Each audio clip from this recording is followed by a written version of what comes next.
Hi guys, welcome or welcome back. And just before we start, I just want to say hi to all the new people who have discovered this channel through the shout out by the wonderful Katie from the channel Books and Things. Thanks so much for being here, and I hope you enjoy it. And I hope you are also interested in discussing books and being active in the comments, because that's pretty much why I'm here, and I think that's what makes this community so wonderful. And so I also hope you enjoyed this video, which I think will be a good one to discuss in the comments down below, because today I'm filming the Unpopular Opinions tag. I was tagged to do this by Connor, so thanks so much, Connor. I am very rarely extremely critical, and I acknowledge that a lot of books that I don't like are just not to my taste. So let's see if this gets salty or not. My special twist on this video is that for each question I'm going to try to find contemporary literature example as well as a classic one. So you classics lovers out there can also discuss classic books as well in the context of having unpopular opinions about them. So the first question is a popular book or series of books that you didn't like. For the modern series, I didn't get along with the Binti series, unfortunately. This is a kind of sci-fi series, and there's 3 books, 3 novella length books, and I've only read the 2 first ones and I abandoned the series after that. The writing was nice, but the plot overall was just too messy, and I know a lot of people love this series. I am not that much into contemporary sci-fi as well, so maybe I'm just not the target audience, but I found it messy. I thought that in the format that it was in, you didn't explore enough of the world and the people living in it. So yeah, just wasn't really my thing. The classic book that I didn't like and that a lot of people like is a classic dystopian, and that's Brave New World. I'm going to spare you with the rant that I did about this book in the wrap-up in which I discussed it, but basically it's such an interesting premise and it's completely wasted on messy plot, characters that are completely forgettable, and horrible convoluted writing. Question number 2 is a popular book or series that everyone else seems to hate but you love. I don't know how strongly you have to take hate in that question, but a contemporary book that I really enjoyed and that a lot of people didn't enjoy is Sarah Perry's second book, Melmoth. A lot of people loved The Essex Serpent, and it's a historical fiction novel, and I really enjoyed it as well. But I also really enjoyed Melmoth, and I seem to be one of the very few who do.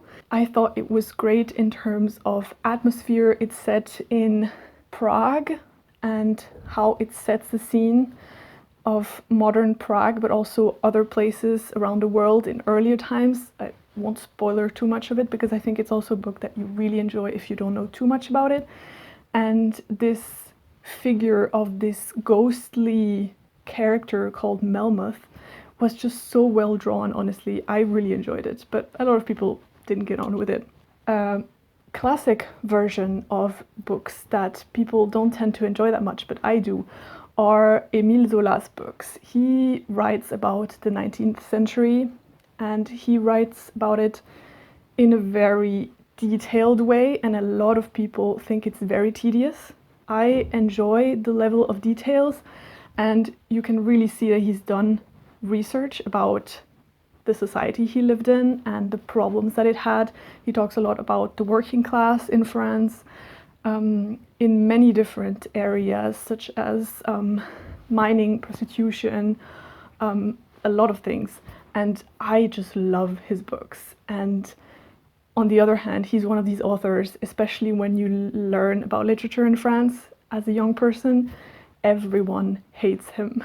Question number 3 is a love triangle where the main character ended up with a person you didn't want them to end up with, or a couple OTP you don't like.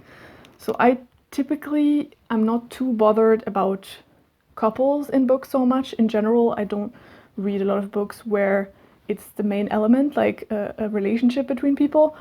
So accordingly, I don't have many examples, but I do have one, and it's from classic literature. And it's a couple I didn't want the people to end up together, and that is Jane Fairfax and Frank Churchill in Emma by Jane Austen. I hate Frank Churchill. He's like the worst slimeball ever, and how he manipulates people and manipulates his own position in society and as a person, and how he uses that to abuse people and women is just beyond me, and I just wish Jane Fairfax could end up with someone better than him. Question number 4 is a popular book genre that you hardly reach for. And that is actually interesting if I compare the contemporary books that I read and the classic ones, because for contemporary books, I would say I mostly don't pick up romance, which I feel is a very popular genre these days. But that is a genre that I actually like in classic literature. And in classic literature, I would say I don't often pick up rather older books like epic poems and sagas, though it doesn't mean that I wouldn't like them if I would pick them up. Question number 5 is a popular or beloved character that you do not like. The thing is, when I don't really enjoy specific characters, I don't tend to hate them, I just feel indifferent about them. So I don't bother like mental energy on hating characters. But for example, a very beloved character from contemporary literature that I just didn't get along with at all was Nimona from the graphic novel of the same name by Noelle Stevenson. I had heard so many good things about this graphic novel, and it just really left me cold. A lot of people praised Nimona as a character and how she was developed, but I personally just didn't see any of that. Like, I felt like it was not deep enough. I was really hoping for more. I feel like it stayed very surface level, although, you know, might have something to do with the medium itself, because you just don't have that much space to do something like that in a graphic novel. But nevertheless, I know she's very, very beloved, and I just don't really care so much about her. Another character from contemporary lit that a lot of people love is Daisy Jones from the book Daisy Jones and the Six by Taylor Jenkins Reid. I just couldn't be bothered with her. I think she's just this typical rich kid that is just doing a lot of things she's doing just because she wants to seem more interesting.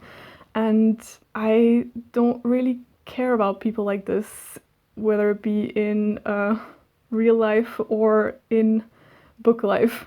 I have found a classical example though, and that is Raoul de Chavigny from The Phantom of the Opera by Gaston Leroux. And he is just, I just think Christine Day should just run away both from the Phantom, Eric, and from Raoul, because Raoul is like a weird, whiny person, and I don't know, a lot of people think he's really romantic. And I think it's even stronger like that because of all the adaptations of this book, especially in musical. But yeah, Raoul is just, no. Question number 6 is a popular author that you can't seem to get into. The contemporary author that I can't get into is Sally Rooney. I just don't get her books. I get a bit upset when I see all these people saying that it's the quintessential millennial experience that she's describing, but I am absolutely not okay with this generalization. Her very sparse writing is something that a lot of people like, and I was really surprised that I didn't get on with that writing at all. So yeah, that's unfortunate. Classical author I can't seem to really get into is unfortunately Virginia Woolf.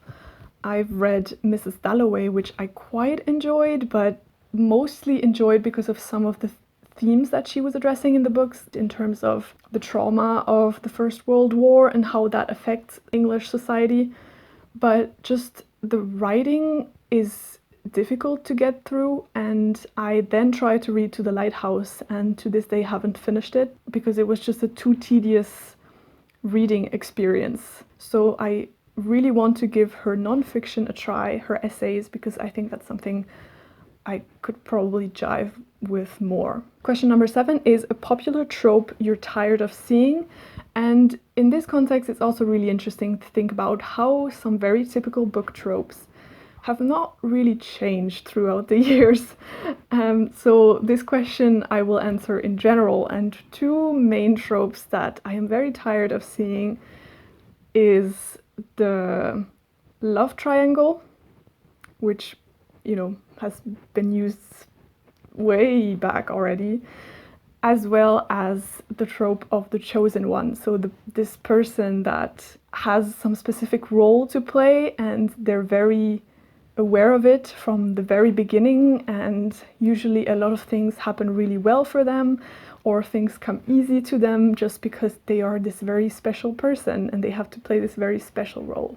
Question number 8 is a popular series you have no interest in reading. For the more contemporary series I'm not really interested in is the Game of Thrones series. I have actually tried to read it. I've downloaded an ebook sample of the first book, and I thought the writing was horrible and I couldn't really get over it. So I haven't touched any of these books since, and I don't think I ever will. It was a bit more difficult to find a classic book series that I'm not interested in, but one I think I would at least not be interested in the sequels will be the books that Louisa May Alcott wrote after Little Women. I want to read Little Women, but I know there's these 2 sequels about the children of the main characters in Little Women, and even if I like Little Women, I can't really see myself be interested in these sequels at all. And finally, question number 9 is, the saying goes, the book is better than the movie. What movie or show do you prefer more than the book? I'm not a big movie/series watcher, at least not of book adaptations. I'm a bit biased in that direction. I'm often a bit cautious about watching adaptations, either because I feel like I might get disappointed, or because I have this idea in my head I want to read the book maybe at some point, so I'll just not touch that adaptation for the moment. For the modern adaptations, I will say that I love the Lord of the Rings trilogy, and I am not interested in reading the books because I don't think that they will be better than the movie. I think they will be long and tedious. And an adaptation I am interested in, where I have read the first book, is the Neapolitan Quartet by Elena Ferrante. This I definitely want to watch at some point. For the classics example, I don't feel like there's a lot of movies, at least, that do classics justice. I'm a big fan of TV miniseries. What I will do is give you recommendations of 2 adaptations of classics that I think are absolutely outstanding. The first one is the Jane Eyre adaptation from the 1980s, where Timothy Dalton plays Mr. Rochester. The second one is Charles Dickens's Great Expectations adaptations from 2011, where the wonderful Gillian Anderson plays Miss Havisham. So if you're scared of getting into any of those classics, definitely give the adaptations a watch, because I think they're a great introduction to the classic and maybe helps with the dauntiness of having to read the book. Well, I did try to end on a positive note, as you can see, and I do want to tag a few people to do this tag if they want to, just because I would like to see their salty selves. Firstly, there's Sandra from the channel Pull Down the Moon, as well as Eva Strange, also Madeline from Made with Books, and Laura from Laura Reads Pages, then Jenny from Bookish Shenanigans, as well as Emma from A Cup of Books. Alright, that's it from me today, guys. I hope you enjoyed this video. Keep the comments coming, because I really would like to know if you have the same opinions as me on some of the things I discussed. In the meantime, I hope you're reading great books, and I'll see you in my next one. Bye!